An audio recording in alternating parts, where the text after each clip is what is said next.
Iktomi and the Boulder by Paul Gobel. Read to you by Mrs. DeClos.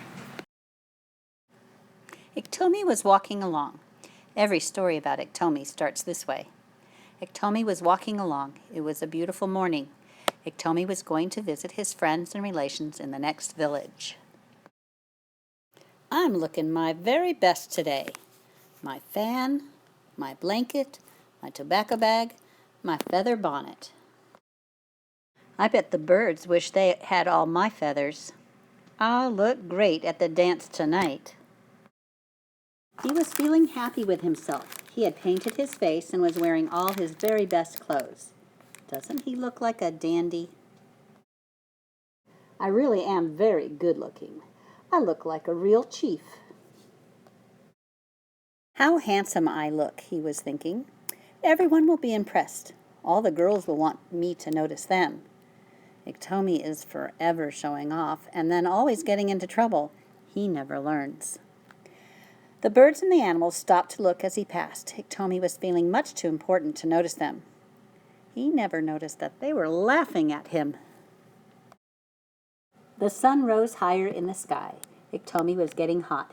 He had a long walk ahead of him. His face paint started to feel sticky, and he wished he had not put on so many clothes. Feeling more and more uncomfortable, he sat down at last to rest in the shade of a great boulder. What a hot day, Iktomi thought. Why did I bring my blanket? I'll never need it. I can't be bothered to carry it any further. I'll pick it up again on my way back. Grandfather, he said to the boulder. Grandfather Boulder, I feel sorry for you. You are terribly sunburnt from sitting here so long in the sun. You have given me shade. I'm generous, too. I give you my blanket to keep the sun off you. Take it. He wasn't really generous at all, was he? Iktomi spread his blanket over the boulder and went on his way. After a while, he noticed dark thunderclouds gathering like mountains behind him. I might need my blanket after all, he thought. Rain would spoil my beautiful clothes. I did give it, he said to himself as he walked back. A gift is a gift. Still, I need it. Anyway, it's much too nice a blanket just to leave on a rock. Boulder, he said, you don't need my blanket. You are only a rock. The sun can't burn you anymore. I was only lending it to you. That's not true, is it? Tomi snatched the blanket off the boulder. Thank goodness I thought to bring my blanket. He had not gone far when it started to thunder and rain. He sat down and sheltered under his blanket. Soon, above the rumble of thunder, he heard a different sound. It seemed to shake the earth. A regular thump, crash, bump, thump, bump, crash. That doesn't sound like thunder, he thought. Whatever's that? He peeped out from under his blanket. That great boulder was bouncing and crashing across the prairie straight toward him. Iktomi dropped his blanket and ran in absolute terror. I must get to the top of the hill, he muttered. The boulder cannot go uphill. He was wrong. The boulder pounded end over end right to the top. I must get across the river, he panted. That boulder will get stuck in the mud. Tomi ran down toward the river, the boulder bounding and thumping close at his heels. Anyone can outwit a rock. That rock has a terrible temper. He ran this way. He ran that way. He just could not escape from the boulder. He splashed across the river, gasping for breath, and scrambled out on the far bank and fell down exhausted. The boulder jumped the river in one mighty bound. Before Iktomi could get up again, the boulder rolled on top of his legs and stopped.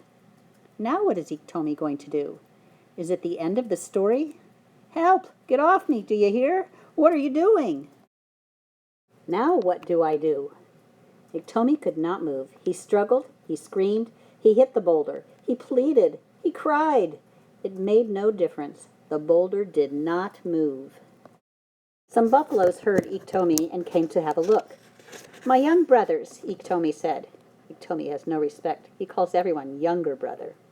Younger brothers, he said to the buffaloes, please help me. I was just climbing around on this boulder when it rolled over onto my legs. See, I cannot move. Roll it off me." That wasn't true, was it? The bulls got their horns underneath and heaved and shoved, but they could not move the boulder even a little bit. The elk, the antelope, and the bears saw what was happening. They came to help. "Come on, push! Don't be so feeble." Even the prairie dogs and the smallest of the four-legged ones joined in. They could not roll the boulder off Iktomi's legs. They gave up and wandered off. "What's the matter with you? For goodness sake, push!" What else can I tell them? They'll believe anything I say. Darkness came, and the bats appeared with the rising moon. "Ho, my younger brothers!" Iktomi called out to the bats. "This boulder has been saying rude things about you. He said you are so ugly that you don't dare show yourselves during the daytime. He said that you sleep upside down because you don't know your upside from your downside. He said some other things, but I simply cannot repeat them." Of course, Tomi was making up stories again, wasn't he? It made the bats cross. More and more of them gathered. "I told this boulder that he ought to know better than to insult his good-looking relatives. He even said that you don't know whether you are birds or animals, two-legged or four-legged. Furry birds, he called you. What a dreadful thing to say." The bats were furious. Suddenly they started hitting the boulder. They darted this way and that, and each time they struck, pieces of the boulder broke off. "Yes, furry birds, he called you," Iktomi shouted. Bats and pieces of rock flew in every direction. "Ha! That's done it!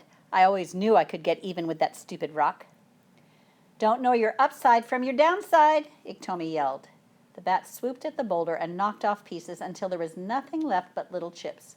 "That's right," Iktomi said to the bats. "You taught that boulder a lesson." Iktomi went on his way again. What do you think Iktomi will get up to next?